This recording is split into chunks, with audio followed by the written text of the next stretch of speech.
Welcome to the New Chemist podcast. We're so glad you're listening.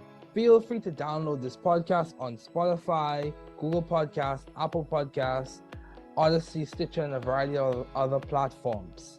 Here on the New Chemist, we discuss chemistry, which simply put is a science of change, as well as other scientists' careers, community research, and other lectures in chemistry, and we analyze those lectures as well.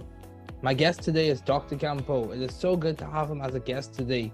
He is the Associate Vice President and Head of Small Molecule Research and Development at Merck, a very established and accomplished scientist, having received numerous citations, patents, and now multiple awards. He is currently a Fellow of the Royal Society of Canada. It's definitely a treat and an honor to have him as a guest today. Okay, so Dr. Campeau, let's begin. What have been your long-standing interests in the field of science? So, ever since I was a young kid, I was interested in sort of how things work. Asking tons of questions, trying to understand how the world works. I was also always interested in building things. I was one of those, obsessed with Lego kids. Oh, yeah. And in high school, I became really interested in sort of the biochemistry through one of my biology teachers who was sort of explaining how cells work and ultimately the chemistry of cells. And I became, or at least at the time, I thought I was really interested in biology, and I decided to pursue undergraduate studies in biopharmaceutical sciences. But I would say that I probably didn't realize that what I really liked about that high school biology class was actually the organic chemistry part of it. And I realized this when I was a second year undergraduate student, in organic chemistry in a class taught by Professor Louis Berriot at the University of Ottawa. And he really ignited something within me in terms of my interest in organic chemistry and the chemistry of carbon and sort of how you stitch these molecules together, and sort of started to introduce the concept of how these molecules could have an impact on the world. And ultimately, I decided to pursue graduate studies in large part because of my interest in organic chemistry, and I did a Ph.D. in catalysis, where I studied how late transition metals can catalyze reactions that would otherwise be impossible, and chemistry of palladium. And through that work, I became interested in sort of mechanistic understanding and the details of how reactions work. And ultimately, what happened was I realized that through an acquaintance of mine, someone in my network learned what process chemists do, and found that it was a phenomenal way to apply my strengths and things that I was really interested in to a problem that could have a really big impact on the world, and ultimately decided to join Merck as a process chemist a little over 15 years ago. Okay, yeah. So how do you maintain vision and teamwork in your environment and your work environment at Merck as you work on these research projects? How are you maintaining the big ideas, the big picture, ideals of vision and teamwork? How do you maintain those? So one of the things that I've always found was really important is to link our work to the purpose that it is we're trying to accomplish. And I think we have sort of such a privileged position, as scientists in pharma, to be able to link the work that we do to ultimately improving human health. Like, we're literally changing the world one reaction at a time. That's cool. That's cool. and there aren't a lot of necessarily jobs out there where you can directly link what you do to a purpose. And I think that's a really important thing that I try to reinforce with my team. But I also think it's important to have broad interests. And so I think as scientists, it's really easy to get into this tiny little uber specific area of expertise, which is how the world works for science. But I've always thought it's really important to have broad interests. And I think for pharmaceutical development, again, because there are so many disciplines that have to come to bear to bring a drug to market, that's another way for me to sort of think about the bigger picture, is understanding what the biologists are doing and understanding what the chemical engineers in my team are doing, or understanding how medicinal chemists design molecules, and ultimately how our manufacturing colleagues are going to have to utilize the chemistry that we put in place, and our drug product colleagues that have to formulate the drug. So it's a tremendous privilege, I would say, for us to have that purpose, but also to have that opportunity to get that really broad set of stakeholders. And the last thing I'll say is because we're still doing cutting edge chemistry, we're very well connected and continue to contribute to the academic community as well. And that's another way to sort of broaden your interests and get the big picture. Okay, wow, that's good. That's good. So if you were advising or giving suggestions to someone who wanted to work in the same role that you're working in as someone who deals with small molecule research and development, what would you say would be the toolkit or the degree that would give you the best chance of getting an opportunity to work at Merck? So I think there's so many disciplines at Merck that contribute to developing small molecules, not to mention all the biologics and vaccines that we develop as well, that I think there isn't like a single discipline or a single degree. You know, specifically for my career path and being a process chemist, you know, advanced degree in synthetic organic chemistry was definitely a good way for me to get entry into the field. We hire a lot of chemists that we hire to solve really difficult problems. Most of them have graduate degrees, Ph.D.s or masters, but we also hire chemical engineers. We hire analytical scientists. Some of our specialty groups have other disciplines like protein engineers or people who have experience in other types of engineering. So it's pretty broad. The biggest impact or I guess biggest opportunity to come to a place like Merck is really to leverage the network that you build throughout your studies, right? Whether it's through your undergraduate institution or through a graduate advisor, and really get to know people that work in the area that you're interested in, and then you'll really know what it's like to work there. And first, you'll know if it's a good fit for you, but then second, that can open doors to get the opportunity to interview. Okay, yeah, that's good. That's good. So what would you say has been your most creative piece of work in the field of science, specifically on what you work on? And you can be as technical or as simple as you want to be. What would you say has been your most creative piece of work? Is it an elegant bond disconnection? Or, yeah, I would say, you know, the longer you are in the job that I am, the less close to the science you are. But if I go all the way back, so what I would say is there's maybe a couple things. So maybe I'll split it by my graduate work versus my work at Merck. So when I was a graduate student,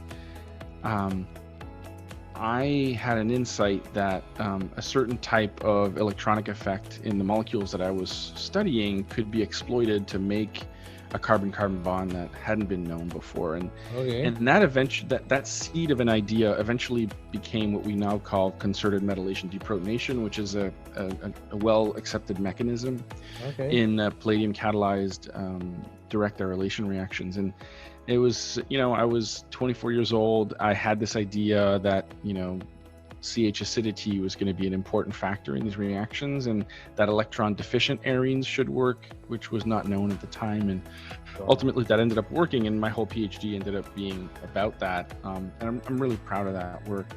I would say if I have to pick one thing that I'm the most proud of at Merck so far, there are two projects on which I made really important contributions.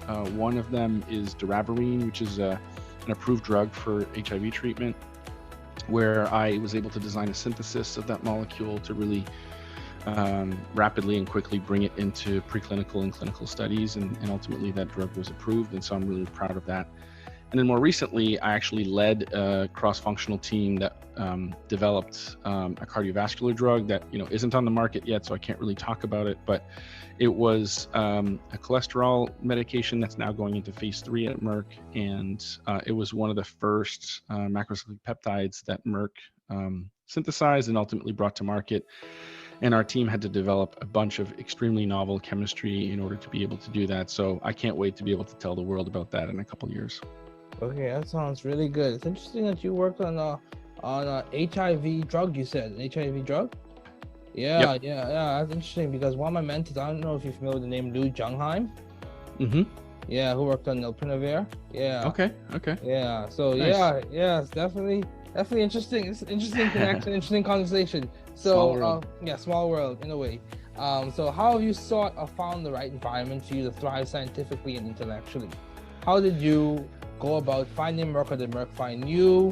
What process did you use to find this job or find this role or progress in your career? So I think I would be kidding myself if I didn't think there's a tremendous amount of luck that goes into these types of things, right? So Yeah, serendipity. I was a undergrad at the University of Ottawa. I didn't really know exactly what I wanted to do long term, but I knew that I really loved organic chemistry and that I wanted to do something there. A friend of mine who was sort of my lab partner was like, hey, I'm going to go to grad school and I'm going to work with this guy, Keith Fagnou. He just started like this month. He's a brand new prof, but he's really cool and I want to work with him. So I went to meet with Keith and I said, hey, I think I want to go to grad school too. Like I hadn't really thought this through yet. And we talked for about an hour and there's like a spark, like you meet these people and you're just like, wow, this person's awesome. I want to just spend time with this person. It's going to be great. So, he didn't have a lab. He didn't have, I didn't know anything about him. He was a tremendously successful graduate student, but at the time I wasn't like in the know, right? So I joined this guy's lab and it ended up being, maybe the best 4 years professionally. It was just an amazing experience to work with him as a mentor. And through him, I learned a lot about pharmaceutical science and sort of like the different places that people do process chemistry and med chem and what's the difference. And one of his close friends was a process chemist at Merck, and he would invite him every year to come and speak at the university and speak to the group. And so this guy, Greg Hughes, used to come and give these scientific talks like, this is what we do and this is the impact that we have. And I was always tremendously inspired by that. And I met him and we eventually built a relationship. And so, 4 years later or 3.5 years later, when there was a position at Merck, he actually called and said, hey, there's a position, you should apply for it so that we can interview you and see if you're a good fit to come here. So, if you think about that progression that I just walked you through, like I didn't talk about my accomplishments. I didn't talk about, obviously you got to deliver the science, but if I hadn't been in Keith's lab and if Keith's best friend hadn't been a process chemist at Merck, I doubt that I would have had the opportunity to interview. And I think sometimes we just have to lean into that, chance matters. And so that's why you need to know as many people as possible. And you need to kind of cultivate that network because I think it's really important. Yeah, but then once you interview, I always tell people when you interview at a place, you're interviewing them as much as they're interviewing you. I agree. You become the people that you work with. And so when you're interviewing there, if you meet people that you're like, wow, I hope one day I can do what that person does, then that's a great fit. And that's how I felt when I interviewed at Merck. I knew that I wanted to be a process chemist at Merck as soon as I met the people that worked there, the way that they thought about problems, the way they were really passionate about the impact they could have. And that has been true. And it's been true for the last 15 years, which is why I'm still here. Wow, that's good. That's good. Wow, that's good. So, what would you say is complemented to your success so far? Yes, you said there's a degree of serendipity or chance, or whatever you want to phrase it.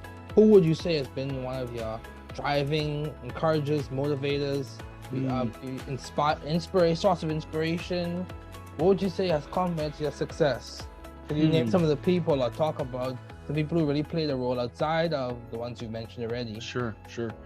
Yeah, I mean, I would say I like sort of your line of questioning here. Like, I think the people really matter. I think your mindset matters a lot as well. So I've always been fascinated by ideas. I'm sort of creative by nature. I'm excited by new ideas and the prospect of doing something new. Okay. And I have probably more of an optimistic bend than a pessimistic bend. And scientists who are listening to this will know, like, you bring a new idea to someone and one person will say, well, that's definitely not going to work. You shouldn't do that. And then another person will say, wow, that's really cool. You should try that, And I've surrounded myself with people that are more on that side of the spectrum, people that are going to cheer you on when you have a cool idea that you want to try. And I would say, I already talked about Keith and about Greg, but when I was at Frost, one of my first mentors there was a guy named Stéphane Ouellette and a woman called Sarah Dolman, and they had been there 3 or 4 years, so they kind of knew the ropes, but they were really good at sort of encouraging me to try my ideas. I had a peer that just started at the time, this guy named Ernest Lee, who's now at Gilead, and I remember going into his office with a crazy idea and I drew it on the board and I was like, do you think this is going to work? Because nobody else thinks it's going to work. He's like, that's the coolest thing ever, you should try it. And then I went and I tried it and it worked, and it was like, if he'd have said no, he'd have been like the 5th person to tell me no, and then I probably would have said, okay, I'm not going to try this. And Keith used to say, you have to think of an idea long enough to convince yourself to try it, but not too long to convince yourself that it won't work. And I think that that's tremendous advice. I've had other mentors like that. You know, when I first moved to the US, I worked very closely with a mentor of mine, who's still my boss, Kevin Campeau, who was the same way. I have a peer right now, another associate vice president, Becky Ruck, and I, that I've worked together for over 10 years, and she's like that too. So there's kind of this element of people that surround you that sort of ultimately make you better. And that's the only advice I'll leave you for this question is, I feel like I've thought a lot about how I can make others around me better, and ultimately that makes me better too, and then we're all better for it. And I think that's really important. Yeah, I agree. You bring value to the space that you're in, and that value, it adds to you and to the others as well. Yeah, that's good. So how do you maintain a balanced life given all your responsibilities and accomplishments? Or let's phrase it differently. How do you maintain your priorities? How do you keep your priorities in check? How is your work-life integration? How do you maintain a sense of resilience when you face obstacles? We could phrase this, spin this question in different ways. No, I like what you said. I like what you said, work-life integration or work-life fit. I don't believe in work-life balance. I think balance implies that some of it is bad and some of it is good. Fit is about making sure that you get the most out of how you spend your time, regardless of whether that's work or not work. Yeah. What I would say is, you know, this evolves over time, and as your responsibilities increase, this becomes more and more challenging. One of the things that I always tell people in my group is you have to have very clear boundaries for certain things. And for me, like, I'll give you an example. Really early on, when I had a very small family, when my wife and I first got together, and ultimately when we had our son, having dinner together every night was really important. And so there was never going to be a time where I would stay late at the lab just because I could and skip dinner or miss dinner with my family. And so, you know, I'm the kind of person that leaves work so that I can get home and have dinner with my family. It doesn't mean that sometimes I don't get back on my computer later, or, you know, when I was a graduate student, I'd go back to the lab after dinner. But that was sort of one of the imperative things that I wanted to do. And of course, things get in the way of that, like travel and whatever. But, you know, it was one of those things. And I think over time, I got really good at figuring out what were those things that were really important to me, either because they brought me strength, they brought me joy, they helped me, you know, sustain my passion. And those could be things that are within work as well. So I always tell people, like, find those things at work that you're really good at and that bring you a lot of energy, and make sure you do a little bit of that every day, because you could have a day filled with stuff that you're really not interested in for whatever reason that particular day, or it's a task that you're not particularly excited. But if you can find an hour or two in that day where you're going to do something that you're really passionate about, that you're really excited about, that's what's ultimately sustain you over time. And then you just got to be ruthless with your prioritization. And so you have to weed out the things that that really don't drive a value proposition for you, whether that's a professional value proposition or a personal value proposition, you know? And I would say that, again, I always tell people in my team, like, you're going to be asked to spend time on all kinds of things. And when people ask, they don't necessarily have the complete picture of what your day looks like or what your life looks like. And it's okay to say no, right? So spend the time on things that you're really good at and that drive a value proposition for whatever it is you're doing at that time, whether that's a company or whether that's your home life. And then be ruthless in your prioritization and just start cutting things out to create space for that. And I would say that that's been tremendously successful for me. I'm actually able to get more done in less time because I don't spend time on things that don't necessarily drive a lot of value, you know? Yeah. And that's really important. Yeah, that's very good. And that's the same reason why I enjoy podcasting so much and enjoy having these conversations, as well as assisting with science education in the community that I serve in and serving as faculty. Yeah, I completely agree with you. You summed it up well. So you also have a podcast, Farm to Table Podcast. Yes. So my question to you is, what led to you starting that? What has been how do you find time for all of this, Dr. Campeau? You have a family, you have a high-ranking job that's a lot of responsibilities, and you also have a podcast as well to put the icing on the cake. So how are you able to do all of this? So tell us. This is actually a great segue, David, because we were just talking about like find the things in your life that bring you joy and dedicate time to it, right? And one of my strengths is communication. Like I get a lot of energy out of meeting new people, out of talking about stuff with people. Like if I have a day full of meetings where I'm meeting people one-on-one, I'll be really energized at the end of the day. Whereas if I have a day where I have to sit in my office and work on a document for 5 or 6 hours straight, or write a paper, or like I'm not interfacing with people, I'm completely drained of energy. And I realized this somewhere about 10 years ago. I sort of did a Clifton Strength Finder assessment, and communication was number one. And I was like, oh, that's kind of interesting. And I realized that some of our strengths are also needs. Right? So if you're really good at something, you probably need some of that in your life. And so I started thinking about ways that I could apply my strengths to things that would drive value for our company, right? And for my job. So one of those things was, well, okay, we have this audience, right, that we speak to at conferences, when we visit schools, that ultimately ends up being the recruiting pool for our talent, right? Graduate students at universities. But there's an infinite number of universities and an infinite number of graduate students. We can't reach them all. And in 2019, I was at a conference, and there was a speaker there, Randy Zuckerberg, who's actually Mark Zuckerberg's sister, and she's a marketing expert. And she says, like, you know, podcasting is really taken off in the last few years, but there's this sort of gap for subject matter expert podcasts. For like, you know, if you're an organic synthetic chemist and you want to talk about organic synthetic chemistry, there's probably not a lot of podcasts about that. And I sort of had that on the back of my mind, like, hey, maybe we could do that. It would play to my strengths. It could allow us to reach an audience. And then the pandemic happened, right? And then we all got sent home. We had a bunch of interns that were coming for the summer, which usually would work in our laboratories, but we weren't going to be able to do that during the pandemic. And so one of the ideas we had was to start a podcast and work with an intern to sort of pilot what that would look like and have them do some of the editing and sort of lead the effort. But, you know, I would be the host, and started reading about podcasting and sort of decided that having a co-host in my case was going to be the right fit for me. And so I approached Danny Schultz, who's a member of my team, and I was like, hey, you know, I love talking to you all the time. We always have great conversations. Why don't we record them? And that could be a podcast. Yeah. And so we started messing around with that in 2020, and we weren't good at it at first. Like we sort of, have the growing pains. The growing pains, right? Yeah. But the general idea of that podcast is we pick a paper, usually a recent paper that our team has published, and we sit down with the key, you know, either one or two of the scientists that contributed to that paper, and we try to get to the stories behind the paper, like, you know, why did you do this work, and what are how does it link to what we do, and why is it important? You know, because when you read a paper, some of that stuff isn't necessarily written in there. So it's a cool way for, let's say, a graduate student to learn a little bit more about how we work.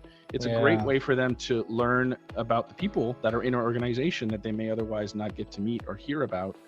And so we launched summer 2021, so about a year after we started messing around with this as a side project. And then I think we found kind of our cadence. So like you do here, we have somewhat of a structure of, you know, that we help people with preparing. We usually use a slide deck. And so, you know, 4 or 5 slides just to kind of help anchor everyone. And then we tend to record in blocks. So we'll schedule, let's say 4 or 5, you know, episodes worth of guests in a morning, and we'll do it all in one shot. And then we spend the next like 3 or 4 months working on the editing and the production to get it out the door. So if you think about it, we usually have about 10 to 12 episodes a year. And so that's basically 3 half days worth of recording. And then after that, it's just sort of the, you know, a few hours here and there to get everything buttoned up and launched. And so it ends up being not like a ton of work, but it is extra work. It's not like something I got to do for my job. We just decided to do it, but it ended up driving tremendous value. Like pretty much everybody who comes and interviews at Merck now says, hey, like I heard the podcast and I learned about this paper that I probably wouldn't have learned about any other way. So it ended up being exactly what we wanted. But this all started from a place where I was like, I'm a really good communicator. I like talking to people. And if I could apply those skills to something that would drive value for my organization, that would be great. And then the pandemic happened and the intern thing lined up and we just did it. So it's an example of sort of my philosophy in action, if you will. Yeah, I completely agree. And same thing with me. Like my podcast started in August 2020. There you Right? go. Yeah, right when the pandemic started. It's amazing how the pandemic spurred creativity for many people. And then also Absolutely. I had the opportunity to interview people like the co-founder of Moderna, like professors at Harvard, the Broad Institute, like a variety of people, a Dr. Campeau, by the way.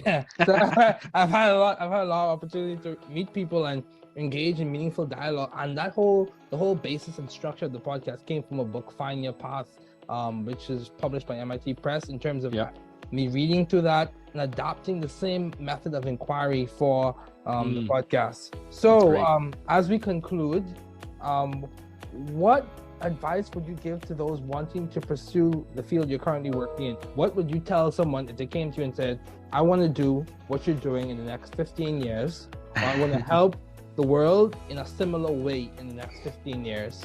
Yeah. How should I start? What would you tell an undergrad? What would you tell a grad student? Yeah, so I think I would encourage undergrads to make sure that they have a passion for the science, because being a graduate student is difficult, right? There's a ton of failure. And sometimes you wonder, like, why did I decide to do this? It seems like I'm working a lot and I'm not making a lot of progress. But being a graduate student is all about overcoming that, right? It's about learning how to solve problems and realizing that, you don't go from point A to point B directly, that sometimes you have to take massive detours, and you have to be curious about the world, and you have to be curious about your science. And if you feel like you have that, then you should go to grad school. If you want to go to grad school just to get a job later, but you're not sure you're going to enjoy the process of struggling through the science, that doesn't set you up for success. So it needs to start from a place of genuine interest in wanting to understand some problem, some scientific problem, and then you go to grad school. I agree. And then the vast majority of pharma scientists, have some sort of graduate degree, and most, at least in chemistry groups, have PhDs. And then I think if you really want to take the next step into a pharma career in chemistry, then that really comes down to developing the network while you're in grad school. So many schools will have pharmaceutical scientists that visit on a regular basis, meeting those people, telling them about your accomplishments and your science, so that when and if there's a job opening, you're sort of on their list of people they would want to interview. Because the hard part is getting the interview. After that, it's all on you. You know what I mean? It's all about your accomplishments and how you're going to make others around you better, and what you're going to bring to that organization.